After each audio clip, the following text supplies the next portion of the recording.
muchos en Bélgica, digo no muchos porque esperamos que le queden muchos más de reflexión, de pensamiento y de trabajo. Y tuvo una experiencia muy interesante en los años 60 y principios de los 70 en Chile, país que se vio obligado a abandonar cuando se produjo el golpe militar contra el presidente constitucional socialista Salvador Allende. Desde entonces vive en París, es profesor en la Universidad de París y pues nada, no creo que haya que hacer mayores introducciones. Ustedes, estoy seguro, han estado googleando e investigando y leyendo cosas sobre Matlán en estas horas. Así que, sin más, Amon, te invito aquí a acompañarme, a que no seguir yo aquí en esta soledad y estas luces.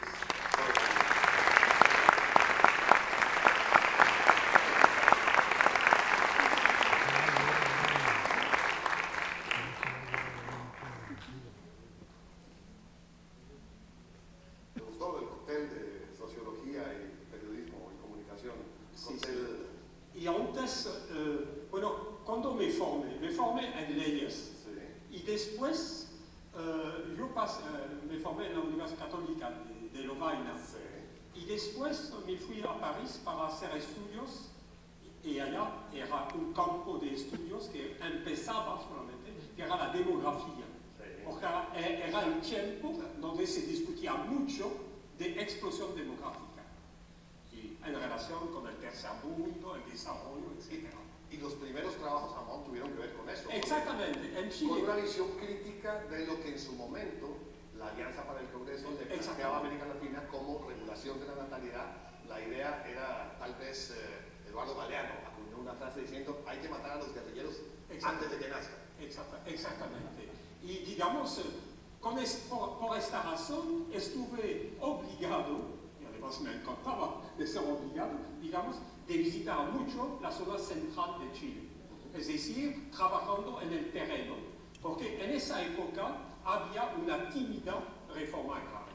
Y entonces se necesitaba estudiar también las poblaciones campesinas, etc. Entonces, todo mi primer periodo, es decir, hasta 67, fue más bien planificación regional, estudios de tipo etnográficos con mi compañera sobre las mujeres, las juventudes, etc. ¿Usted entiende?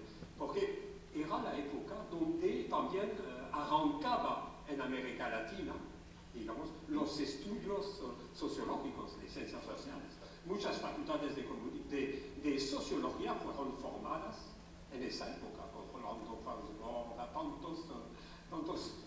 Era un momento, y de alguna manera tú también conjugabas eso, en que la izquierda y el catolicismo se oponían desde distintas ópticas y por distintas razones a las campañas de planificación familiar. Sí, sí, exactamente. Sí, sí. Y tú tenías una formación católica en Lovaina y tenías una formación también como intelectual de izquierda, como estudiante de izquierda, y ya como académico en ese momento. Sí. ¿Cómo se conjugaba eso? Es decir, ¿cómo se podía hacer antiplanificación desde la izquierda con formación católica? ¿Cuál era como el punto de contacto?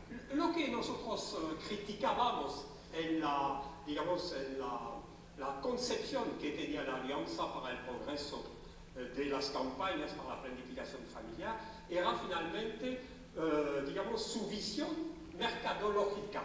Es decir, que tenían como idea de vamos a utilizar todos los medios y finalmente vamos a convencer a las mujeres de populares, de grupos populares, para que adopten medios, medios anticonceptivos.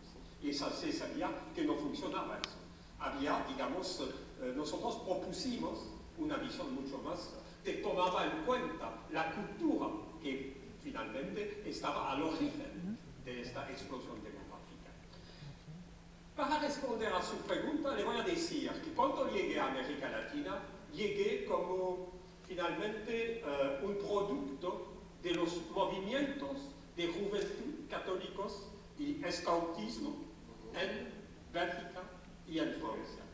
Entonces, progresivamente he tomado, bueno, cuando llegué a América Latina, evidentemente tenía un ideal que recorría estas juventudes, estos movimientos de juventud.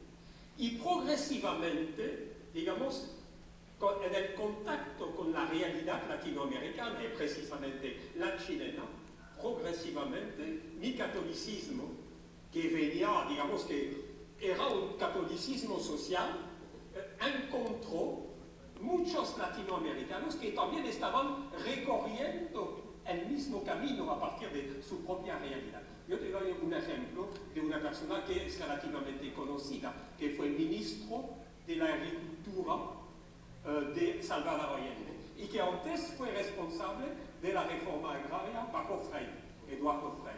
Es interesante ver cómo él pasó progresivamente de la democracia cristiana hacia la izquierda social. Hacia la izquierda. Entonces, es eso que es interesante. Sin dejar de ser católico. Sí, exactamente. No, es eso que es interesante en América Latina. No se puede decir blanco y negro, no.